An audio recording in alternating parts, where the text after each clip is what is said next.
ስለ ግብረ ስጋ ግንኙነት እሱ አያውቅም። ለምን? ሚስት የለውም ሰይጣን። እኛ ሀገር ትምህርት የሚጀመረው ለትምህርት መድረሱ ልጅ የሚታወቀው እንዲህ አድርጎ ጆሮውን ከነካ ነው። ይሄን ከነካ ለትምህርት ደርሷል ይባላል። የእኔ ታዲያ ትከሻይን ይነካል አልፎ ሶስት ተቆርጦለት በዛን ጊዜ ለመንግስት የሚዋጣ 47 ነው የሚተርፈው። እሱ ምን ይሆናል? ምን ይሆናል? ጸጉሯን አምፖሎ አያሰራ ዳቢው ገና ሲከፍተው ወረቀቱን ገለጥ ሳረገው ገና ጫፉ ላይ እንደዚህ ይላል፣ በለጋ ጣቶች ከፈታ አድርገውና ይላል። እነሱ ግቢ በጠዋት ፀሐይ ይወጣል፣ እኛም ጋር ከ5 ደቂቃ በኋላ ይወጣል። ግን እነሱ ፀሐይ ደስ ይላል። በቃ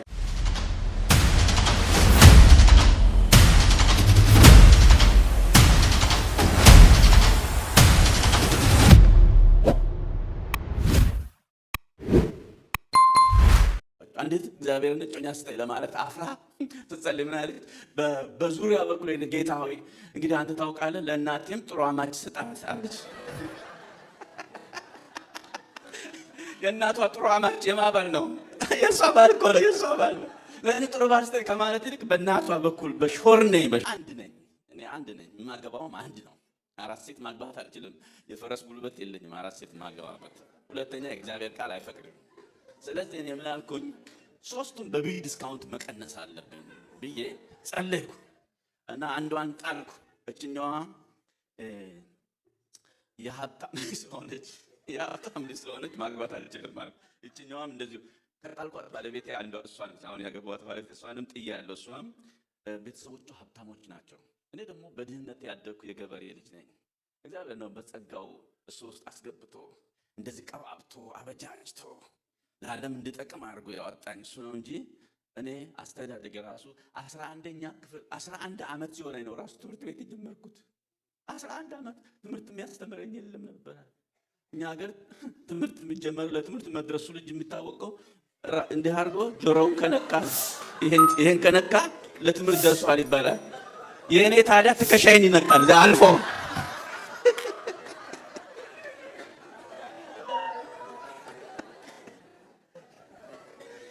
እና በቃ ሳልማር ነው የቆየሁት። ብዙ ዘመን ሳልማር በኋላ ነው እግዚአብሔር እኔን ስላመንክ አትዘገይም አለኝ። አትዘገይም አለና እሱ አፋጥኖ ያደረሰኝ ስሙ የተባረከ ይሁን። እና እነዚህ የተማሩ ናቸው። እሷ ደግሞ የሀብታም ልጅ ናት አልኩ። የሀብታም ልጅ ነኝ። የዛሬ 30 ዓመት በፊት ቤተሰቦቿ ቦኖ ውሃ ያስቀዱን ነበር። ስለዚህ ሀብታም ናቸው። አንዳንዶቻችሁ አታውቁም። ነው ቦኖ 5 ሳንቲም ተከፍሎ 10 ሳንቲም ተከፍሎ የሚቀዳበት የቧንቧ ውሃ የለም ሰፈሩ። እነሱ ቤት ነው ያለው። ሄደን እንቀዳ ነበር። እኔም ውሃ ልቀዳ ሄጄ ነው ፍቅር ቀድቼ የተመለስኩት። ስሙ የተባረከ እና እሷንም ጣልኩኝ፣ ሌሎችንም ጣልኩኝ። ከዛም በኋላ ይችኛዋ ብዬ አንዷን አስቀመጥኩኝ። ግን አልወዳትም። በጌታ ነው የምወዳት እንጂ በተቃራኒ ጾታ ፍቅር የለኝም። ልብ በሉ፣ የምትወጂው ሰው ነው ማግባት ያለብሽ። ወደሽ እንጂ ተገደሽ አይደለም። ወደህ ነው የምትወዱትን ሰው ነው ማግባት ያለባቸው። አልወዳቸውም፣ ሌሎችን 3ቱን አልወዳቸውም። በጌታ ግን ወዳቸዋለሁ። እና ስለዚህ ተመለስኩኝ፣ እሷ ጋር ተመለስኩና በቃ ደብዳቤ ጽፌ ሰጠው። ግጥም አድርጌ ደብዳቤ። እኔ ግጥም መጽሐፍ እችላለሁ። ከድሮ ጀምሮ እግዚአብሔር ስጦታ መግጠም ብቻ ሳይሆን ማገጣጠም ሁሉ እችላለሁ። እና ያንን ጽፌ ሰጠዋት። እና በቃ ከፍታ አነበበችው። እሷ ቤት ሄጄ ውሃ ምን ቀዳ መሰለህ፣ እነሱ ግቢ በጠዋት ፀሐይ ይወጣል፣ እኛም ጋር ከ5 ደቂቃ በኋላ ይወጣል። ግን እነሱ ፀሐይ ደስ ይላል። በቃ እና የሰፈር ወንዶች ምናምን ወጣቶች እዚያ እንሄዳለን። አንደኛ ቦኖ ውሃ አለ፣ ሁለተኛ በቃ ሶሽብ ነው ሰፈሩ። እዛ ሄደን ቁጭ አልኩኝ ለመስጠት። ደብዳቤውን በኪሴ አድርጌያለሁ። ወረቀት ስጠኝ ሆነ ዝም ብሎ ወረቀት። ኦኬ እዚህ አለኝ እና ደብዳቤውን በኪሴ አድርጌያለሁኝ። እና እንደዚህ አድርጌ በኪሴ አድርጌ ደብዳቤውን እንዲህ አድርጌ ሄጄ ቁጭ አልኩኝ። የሚገርመው ላጥ ያለች መጣ እዚህ አጠገቤ ቁጭ አለች። ሌሎች እኮ 6 ወንዶች አለን። አንድ ነገር ልንገራችሁ፣ የእግዚአብሔር ፈቃድ ከሆነ አንደኛውን ፓርቲ ብቻ አይደለም በፍቅር የሚያስጨንቀው፣ ያኛውንም ፓርቲ ደህና አድርጎ ነው የሚሰራው። ለካ እኔ ብቻ አይደለሁም፣ እሷም ተወደኝ ነበር። ግን የሀገራችን ባህል ስላለ ምልክት ነው የምታሳየው እንጂ አትናገርም። አሁን ሌሎች ወንዶች ጋር ሄዳ ለምን አትቀመጥም? ለእኔ እዚህ አጠገቤ መጣ ለምን ሻጥ ብላ ቁጭ አለች እዚህ። ስለምትፈልገኝ ነው። በኋላ ነው ያወቅኩት። አንዳንድ ምልክት የማይገባው ወንድ አለ ቦምብም ቢፈነዳ። እና ወንዶች ምልክት ማየት አለባቸው። እዚህ ሀገርም ብንሆን ትንሽ ገለጥ ያለ ነው አሁን እዚህ ሀገር ስለምንኖር፣ ግን ስቲል ያኛው ባህል ባለው ሁኔታ ስላደግን ምልክት ያሳያሉ። እና መጣ ቁጭ አለች። እኔም እንድትወስደው ብዬ ከርፈፍ አድርጌ ወደ ሌላ ሰው ማውራት ጀመርኩ። እና ወደ ሌላ ሰው ሳወራ ይሄንን ለጥ አድርጋ ወሰደች። ሌሎቹ ጓደኞች አንቺ የሰው ወረቀት ምንድነው ምናምን ይሏታል። አንብባ ምን ብላ አምጥታ መለሰችልኝ። ከዛም በኋላ እነሱ ቤት ማታ ማታ ሄዳለሁ። ለምን ለነሱ ይሄ አካዳሚ እንትን ሂሳብ ምናምን አስጠኝ ነበርኩ፣ አስጠኛለሁ። በኋላ እኔም ዘግቼ ብማርም ደረስኩባቸው ማለት ነው የሀብታሞቹ ልጆች ጋር። ስለዚህ አስጠናለሁ ማታ ማታ እየሄድኩ እና ማታ ሄጄ በስክሪፕቶ በትልቅ ወረቀት ሳሎን ቤት አባዬማ እየሄድ ወንድሞች ተሰብስበዋል። በትልቅ ወረቀት የጠዋቱን ነገር ከምን አደረሽው ብዬ ገፋ አረኩላት ወረቀቱን። ከስሩ እንደዚህ ብላ መለሰች፣ ሁሉንም ነገር ትምህርታችን ስንጨርስ እንደርስበታለን የሚል መለሰች። እዛ እኔ ደግሞ በሁለተኛው ቀን አላጠገበኝም መልሱ።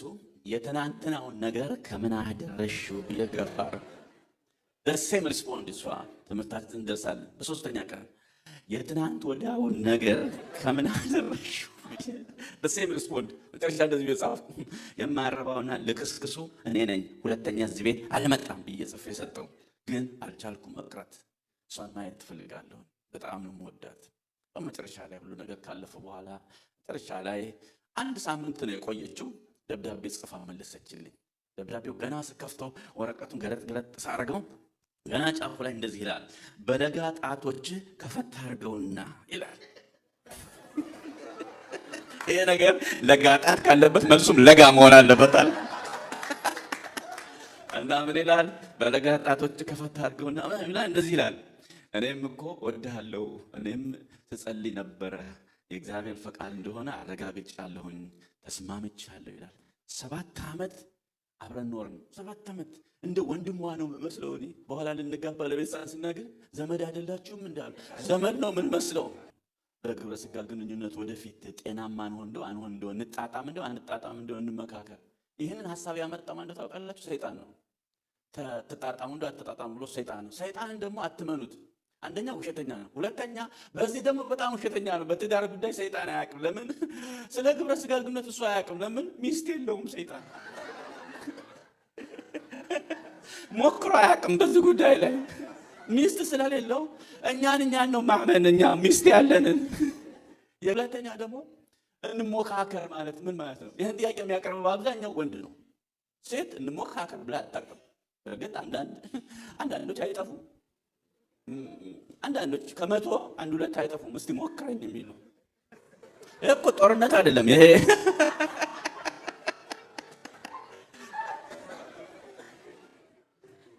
እንዴት ወንዱን እንደዚህ ላለው እንዴት ትሞክራለህ? እንዴት በእህትህ ላይ ትሞክራለህ? እንዴት በእህትህ ላይ መድኃኒት እንኳን የሚሞከረው ባይጥ ነው የሚሞከረው መድኃኒት ራሱ። እንዴት አንቺስ እንዴት መሞከሪያ ትሆኛለሽ? አንቺ ክርስቶስ ደሙን ያፈሰሰልሽ ግሩምና ድንቁነት የሰሰ እንዴት ልሞክር ሲል ፈቃደኛ ትሆኛለሽ? ኖ ማለት ያለው ሴቶች ናቸው ያጨበጨቡ። አንዳንድ ወንዶችም አሉ፣ ያው እህቱ ስላለች ነው እዚህ ያጨበጨቡ ማለት ነው። ግሩም ነው። ኖ ማለት 7 ዓመት በኋላ ተጋባን እና ባገባው በ6 ወር ትናንትም ስናገር ነበር፣ ጠይቂያት ነበር፣ እንዴት እኔን መረጥሽኝ? አንደኛ ሀብታም አይደለሁም፣ የድሃ ልጅ ነኝ። ደሞዜ 50 ብር ነው። 50 ብር የኢትዮጵያ በአሁኑ 2 ብር ከ50 ወይ ምናምን ዶላር 50 ብር። እናት ሀገር ጠርልሽ 3 ብር ተቆርጦለት በዛን ጊዜ ለመንግስት የሚዋጣ 47 ነው የሚተርፈው። እሱ ምን ይሆናል? ምን ይሆናል? ጸጉሯን አምፖሎ አያሰራ ለምን ይሆናል? አሁን ለምን ይሆናል? እና ለምን መረጥሽ? ደግሞ ብዙ ሀብታም ይመጣላታል። ሀብታሞች፣ ነጋዴዎች፣ ኢንቨስተሮች ይጠይቋታል። በቤተሰቦቿ በኩል እሷን ይጠይቃሉ። እንዴት አወቅ ብትሉ አውቃለሁ እኔ። ለምን?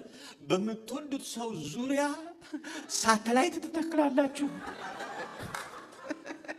አንዳንድ ወንዶች እንደዚህ ሲሏችሁ ሴቶች በጣም ትኩረት ስጡት። ትናንትና እዚህ ቦታ አየሁሽ፣ ቀይ ጉርድ ቀሚስ ነበር የለበሽው ካለ ሳተላይት ተተክሏል ማለት ነው። በቃ ተክሏል። አዎ በጣም ለዚህ አይነቱ በጣም አቴንሽን መስጠት አለብሽ። ይሄ በጣም የሚወድሽ ሰው ነው፣ እየተከታተለ ነው ማለት ነው። ሴትም ደሴም ሴቶችም እንደዚሁ እና የሚጠይቋትን ሁሉ አውቃለሁ እና እነከሌ ጠይቀውሽ ነበር እነከሌ እነሱ ሁሉም ቢብለሽ ለምን እኔን አገባሽኝ አልኩ። የጠየቅኩት አይታችኋል። ስማርት ስለሆንኩ ከ6 ወር በኋላ ካገባኋት ከ6 ወር በኋላ ነው የጠየቅኩት። እንዲህ ከባድ ጥያቄ በእጅ ካስገባ በኋላ ነው መጠየቅ ያለብን። አሁን የትም አትሄድም። ካገባሁ ከ6 ወር በኋላ ለምን መረጥሽኝ?